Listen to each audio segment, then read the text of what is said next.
안녕하세요. 한국 해외건설의 역사와 미래, 중동품에서 글로벌 전략까지라는 주제로 발표를 맡은 45기 A조입니다.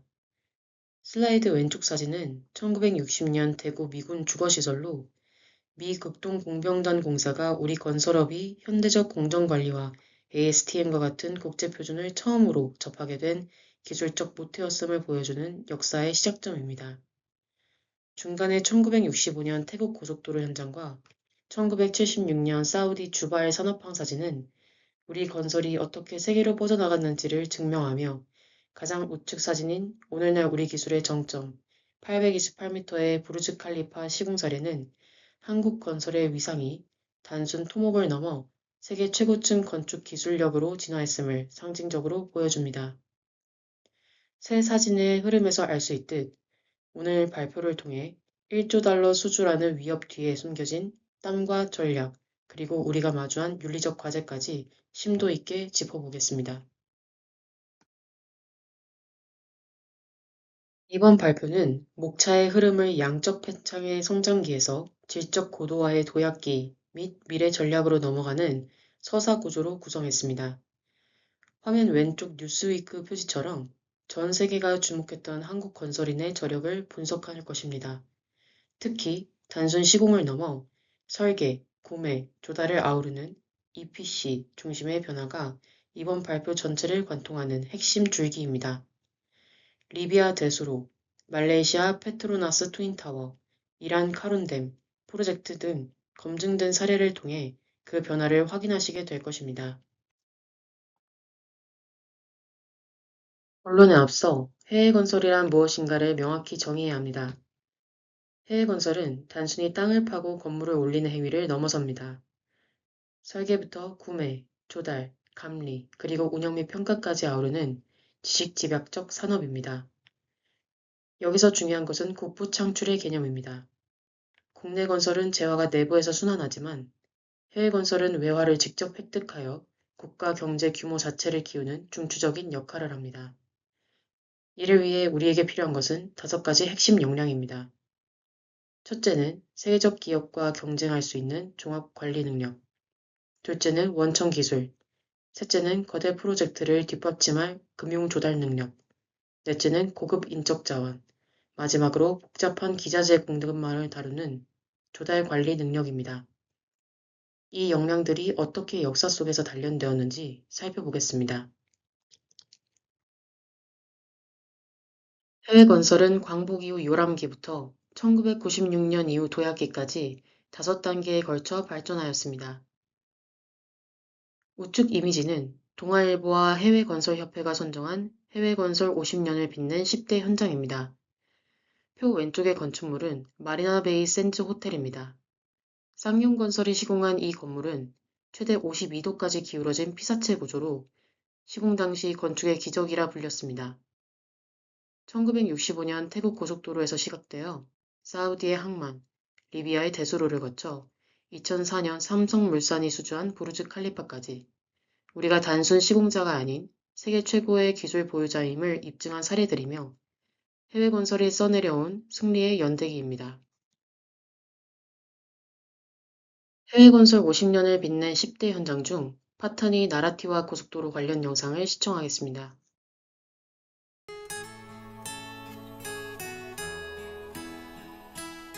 푸른 열대우림이 펼쳐진 태국 남부 지역.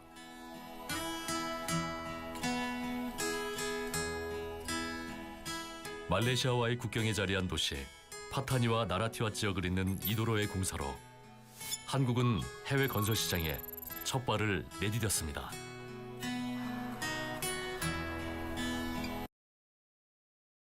이 영상은 우리 해외 건설 역사의 성교와도 같습니다. 1965년 11월 현대건설은 태국 고속도로 공사를 수주합니다. 이는 한국건설 사상 최초의 해외 수주라는 역사적 상징성을 가집니다. 당시 우리나라는 고속도로 하나 없던 가난한 나라였습니다. 하지만 세계 16개국, 28개 업체와의 경쟁을 뚫고 522만 달러 규모의 공사를 따냈습니다. 영상에서 보여진 밀림과 같이 현장은 연간 4,000mm가 넘는 폭우와 늪지대였습니다. 중장비 운용 경험이 부족해 장비를 통째로 늪에 빠뜨리는 등 수많은 시행착오를 겪었습니다. 하지만 우리는 포기하지 않았고 이 프로젝트를 통해 확보한 고속도로 시공 경험은 3년 뒤 대한민국 국토의 혈맥인 경부고속도로 건설의 결정적인 기술적 토대가 되었습니다. 해외에서 배운 기술로 조국을 건설한다는 개척 정신이 이 영상에 담겨 있습니다. 이어서 해외 건설 50년을 빛낸 10대 현장 중 주바일 산업항 관련 영상을 시청하겠습니다. 반세기 전부터 사막은 한국의 기회의 땅이었습니다. 중동 건설의 신화로 불리는 곳, 그 역사적인 현장을 찾았습니다.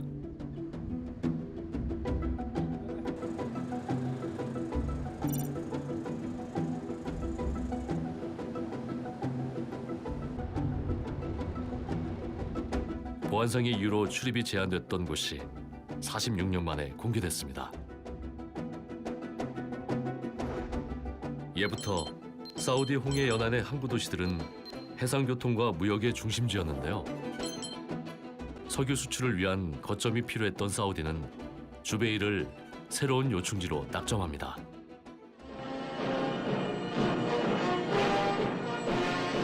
방파제의 길이만도 13km에 이르는 세계 최대의 항만이 우리의 기술로 건설되고 있다는 데 흥지를 느낀다. 76년 현대건설이 당시의 단일 공사로는 최대 규모인 9억 5천만 불로 수주해서 완성시킨 주베일 산업항. 2년 반 만에 완공된 유조선 정박시설은 20세기 최대 건설 공사로 불리며 세계를 놀라게 했습니다.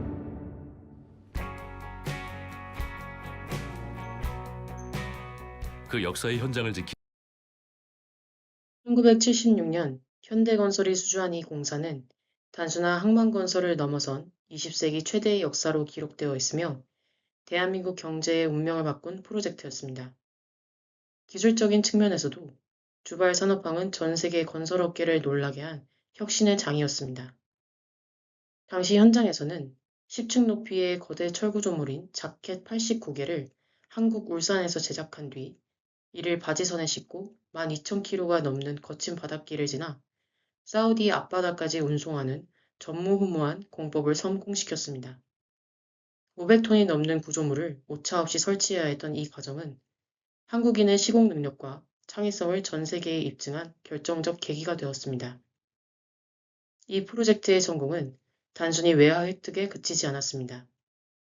주바이 프로젝트를 통해 쌓은 신뢰는 이후 중동 전역에서 한국 건설사들이 대형 프로젝트를 독식하다시피 수주하는 중동 붐의 기폭제가 되었습니다. 중동 진출은 단순한 우연이 아니라 국내 시장의 한계와 업체 간 과다 경쟁이라는 압박 속에서 국제 에너지 질서의 변화가 맞물린 필연적인 전략적 선택이었습니다. 대한민국 수출의 발판이 된 중동 건설 붐 영상을 시청하겠습니다. 7, 80년대 대한민국 경제에 크게 도움이 됐고 숱한 성공 신화를 남긴 중동 건설 붐. 그 배경은 무엇이었을까요? 하나님의 선택을 받았다고 주장하는 1973년 10월 이른바 4차 중동 전쟁이 발발했습니다. 중동 전체가 휘말린 전쟁. 세계 최대 원유 생산지에서 벌어진 전쟁으로 수많은 유전이 파괴됐고 석유 생산량이 급감했습니다. 그러자 원유가가 치솟았습니다. 1배럴에 3달러이던 원유가가 1년 만에 11달러로 올랐습니다. 한국 경제도 직격탄을 맞았죠. 모질게 불어오는 모래바람과 반면 전쟁이 끝난 중동에는 오일 달러가 넘쳤고 중동에 건설 붐이 일었습니다. 그들은 땀 흘린 대가가 수많은 건설 근로자들이 중동으로 달려갔습니다. 당시 이들의 월급은 6, 70만 원, 쌀 70가마에 이르는 거액이었습니다. 1970년대 초반 국내 건설 시장은 예산 한계와 업체 난립으로 생존의 위기에 처해 있었습니다. 제1차 석유 파동으로 전 세계 경제가 휘청거릴 때 우리는 산유국에 넘쳐나기 시작한 오일머니를 포착했습니다. 이는 한국 경제의 위기를 기회로 바꾼 가장 극적인 전환점이었습니다. 이 시기에 대한민국 경제가 세계 탑 10으로 도약하는 과정에서 중동건설붐은 결정적인 발판이 되었습니다. 중동 진출의 배경을 좀 더 냉철하게 분석해 보겠습니다. 국내 시장의 과당 경쟁이라는 푸시팩터와 중동의 인프라 수요라는 풀팩터가 절묘하게 만났습니다. 특히 산유국들은 돈은 많았지만 기술과 인력이 부족했습니다. 이때 한국은 저렴한 인건비와 무엇보다 강력한 현장 동원력으로 그들의 갈증을 채워줬습니다. 한국건설 특유의 공기 단축 역량은 중동 발주처들에게 절대적인 신뢰를 심어주는 핵심 무기가 되었습니다.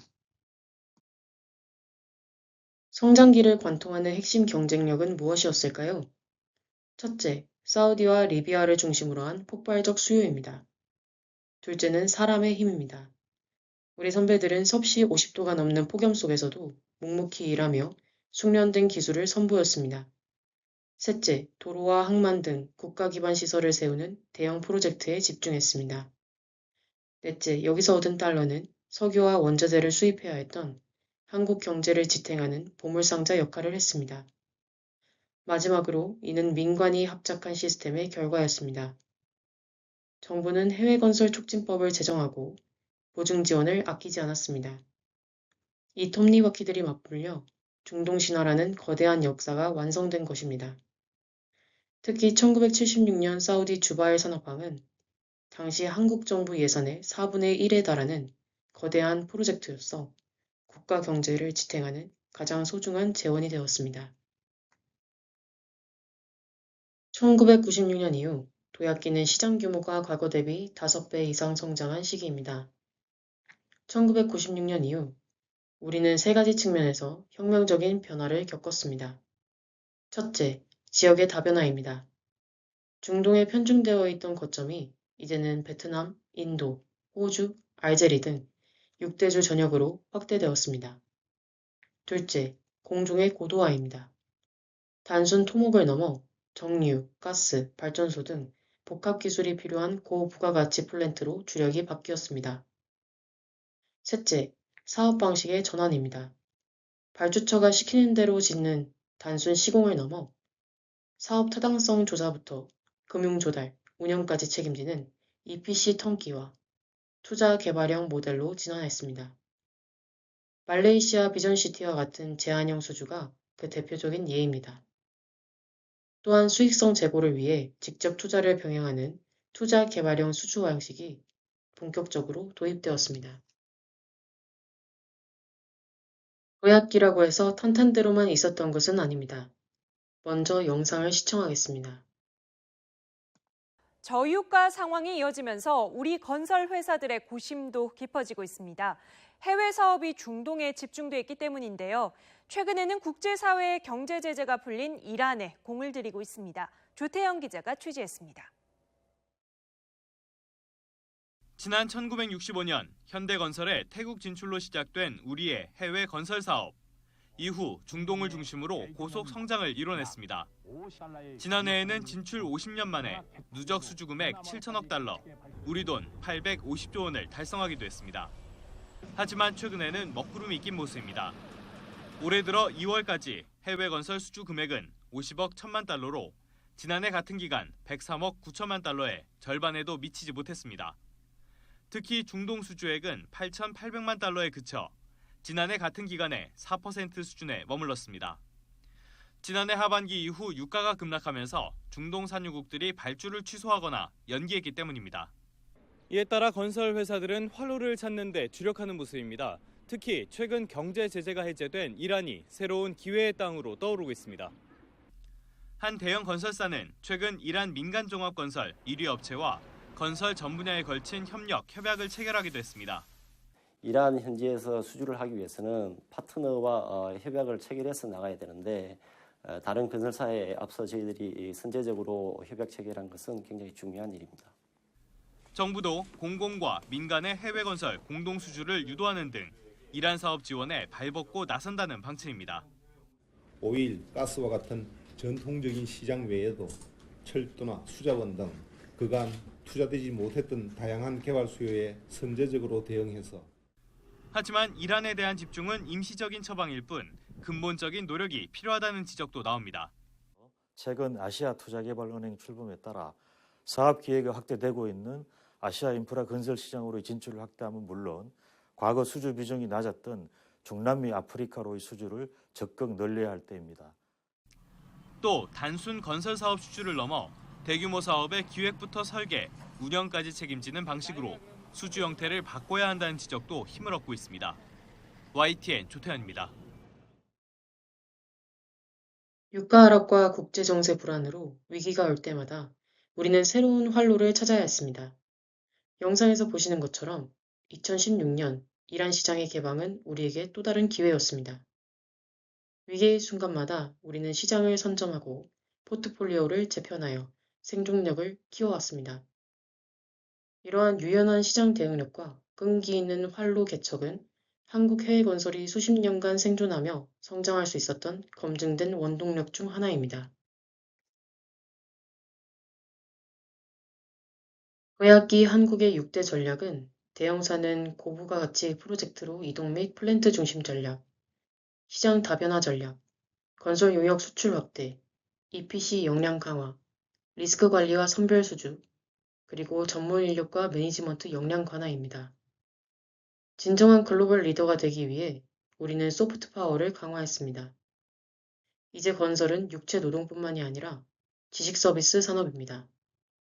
미래 경쟁력을 결정짓는 소프트 파워를 위해 단순 기술자를 넘어 미래형 7대 전문 인력을 양성하고 있으며 중앙의 리스크 프로핏 저울 그림처럼 안 할 공사는 안 하는 것이 현대의 핵심 전략입니다.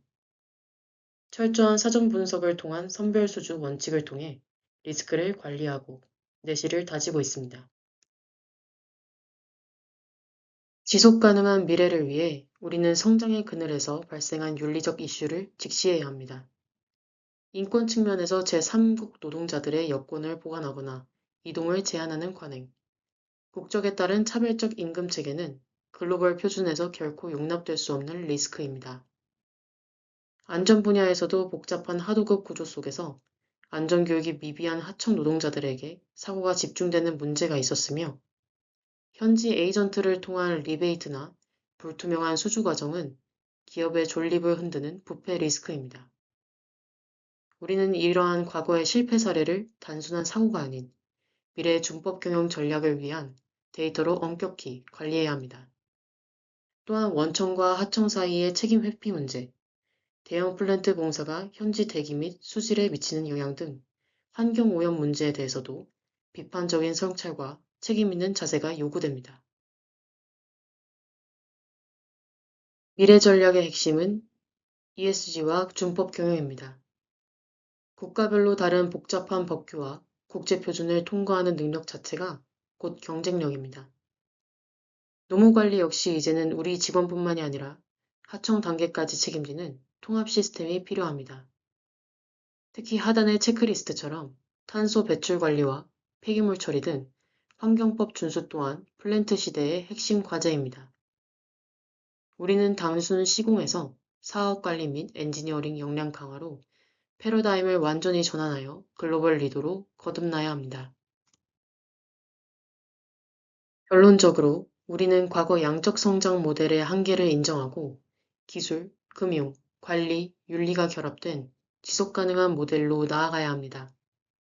성공뿐만이 아니라 실패의 경험까지 모두 기록 자산으로 남겨 시행착오를 줄이는 시스템을 구축해야 합니다. 대형사와 중소업체가 동반 성장하는 생태계가 조성될 때 한국 해외건설은 과거의 영광을 넘어 지속 가능한 경쟁력을 확보할 수 있을 것입니다. 첫 번째 토의 질문입니다. 과거의 해외건설 성공 전략은 현재도 유효한가? 먼저 관련 영상을 시청하겠습니다.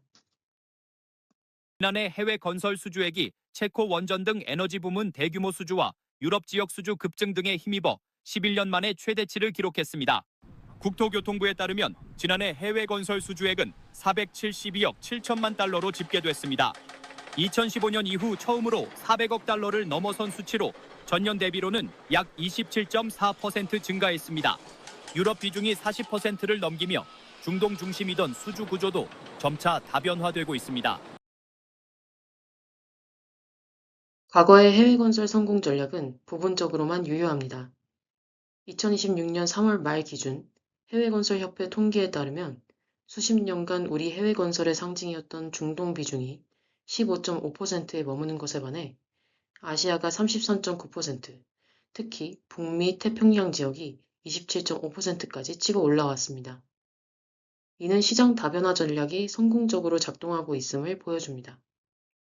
공종별로도 플랜트와 같은 산업 설비보다 초고층이나 특수시설을 포함한 건축의 비중이 월등히 높아졌습니다. 이 수치들은 우리가 이제 특정 지역이나 공종에 매몰되지 않고 전 세계 시장에서 고르게 경쟁력을 발휘하고 있음을 증명합니다. 이처럼 성장기 한국 건설사의 빠른 시공 능력, 현장 관리 능력, 해외 적응력은 여전히 중요한 경쟁력입니다. 하지만 현재의 해외 건설은 과거처럼 싸고 빠르게 많이 짓는 전략이 아니라 기술 우위, 정밀 관리, 준법 경영, ESG, 금융조달 역량 등 이를 결합한 책임 있는 프로젝트 수행으로 전환되어야 합니다. 마지막 토의 질문입니다. 해외 건설 산업이 지속 가능성을 확보하려면 어떤 조건이 필요한가? 현대건설이 그리는 글로벌 에너지 맵을 보십시오. 우리는 이제 에너지 전환이라는 거대한 파도 위에 서 있습니다. 해외 건설 산업이 지속 가능성을 확보하려면 단순히 수주액을 늘리는 것에서 벗어나야 합니다. 이 에너지 지도는 그 방향을 잘 보여줍니다. UAE 바라칸 원전, 불가리아 원전, 미국 SMR, 남호주 신재생 에너지, 제주 해상풍력, 사우디 송전선로 사례는 해외 건설이 이제 에너지 전환과 탄소 저감, 전력망 확충과 연결되어 있음을 보여줍니다.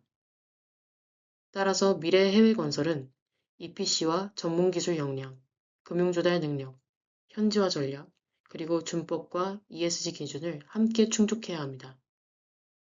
해외 건설의 지속 가능성은 이제 얼마나 많이 짓느냐가 아니라 준법과 ESG 기준을 철저히 지키며 사회적 가치를 창출하는 능력에 달려 있습니다. 60년 전 태국에서 시작된 우리의 위대한 여정은 이제 지속 가능한 미래를 짓는 길로 이어질 것입니다. 이것으로 발표를 마치겠습니다. 경청해 주셔서 감사합니다.